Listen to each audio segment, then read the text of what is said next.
Hello everyone and welcome back to another massive chess game by the legend Emanuel Lasker. And Emanuel Lasker has the black pieces and his opponent is a player with no name who is playing with the white pieces. And this was from a chess simul, 6-board chess simul, and Lasker had the black pieces when he was blindfolded against 6 different opponents simultaneously. And this chess game happened in England in 1900, in the beginning of the 20th century. So let's see what happened. Lasker's opponent starts the game with pushing the e-pawn e4. Lasker played d5. We have the Scandinavian defense. So he plays the Scandinavian defense, e takes on d5, and then knight to f6, bishop to b5, checking the king.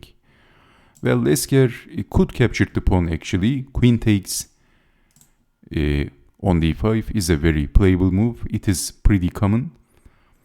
And if developing the knight, queen can go back, or some other move, some very popular move is queen to a5, which is also popular.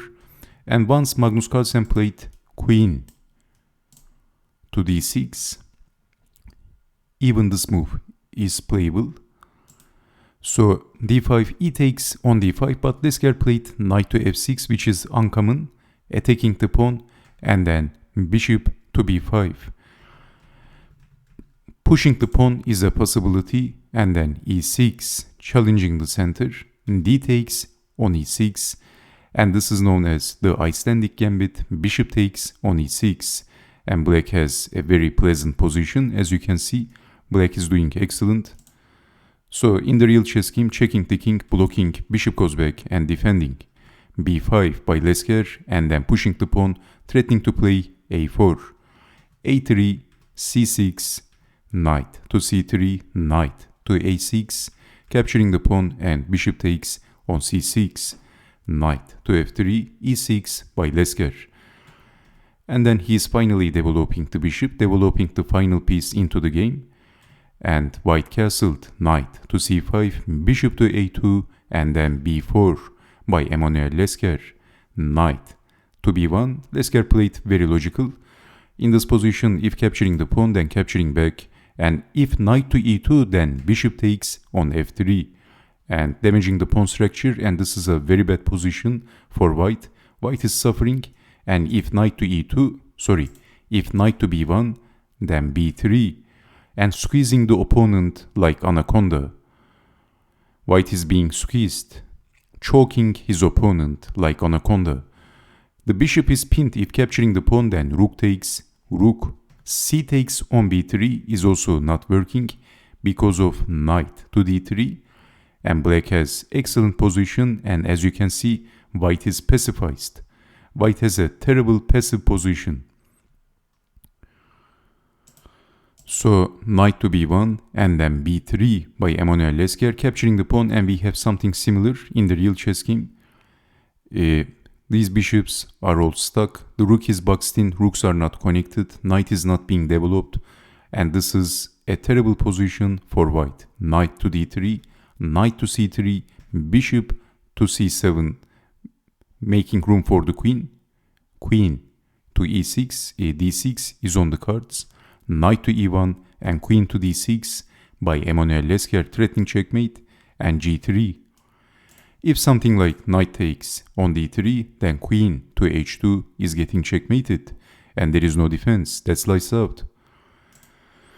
So queen to d6, g3, and then Lasker played knight to f4. What a move by Emanuel Lasker. But this was the second best move. Can you guess the best move in this position, which is very similar, which is very good, as good as knight to f4? That is actually bishop to b6. Bishop to b6. So if capturing the knight, queen takes on g3, and white is getting checkmated, and there is no defense. So we have knight to f4 and king to h2 by white. And h5. Let's see what happens if capturing the knight. Then queen takes on f4, and how to defend the checkmate threat. If knight to f3, then bishop takes on f3, and white is losing. There is no sensible defense, and white is going to get checkmated. So king to h2, h5, d4, and what would you do in this position if you had the black pieces? Can you guess the next move of Emanuel Lasker? Lasker played a very strong move, and after that move, his opponent resigned. So if I give you a couple of seconds, can you guess the next move? I'm waiting for 3 seconds. Okay, so Emanuel Lasker picked his knight, and he checks the king, knight to g4, checking the king, and white resigned. Because if capturing the knight, then capturing back, check, mate. There is no defense. And if king to g1, what happens then? Can you see the move? Then knight to h3, check, mate. There is no defense once again, and white is getting checkmated. What a game by Emanuel Lasker. And thank you very much for watching, and from beginning to the end, Lasker simply squeezed his opponent. He choked his opponent. Easy peasy, lemon squeezy. What a beautiful chess game by Lasker. An easy victory when he was blindfolded, when he was playing against 6 different opponents simultaneously. It didn't affect Emanuel Lasker. He played extremely accurately, a very accurate, logical chess game by the second official world chess champion, the longest reigning world chess champion, who was the world champion for 27 years. Thank you very much. Once again, stay safe and bye-bye.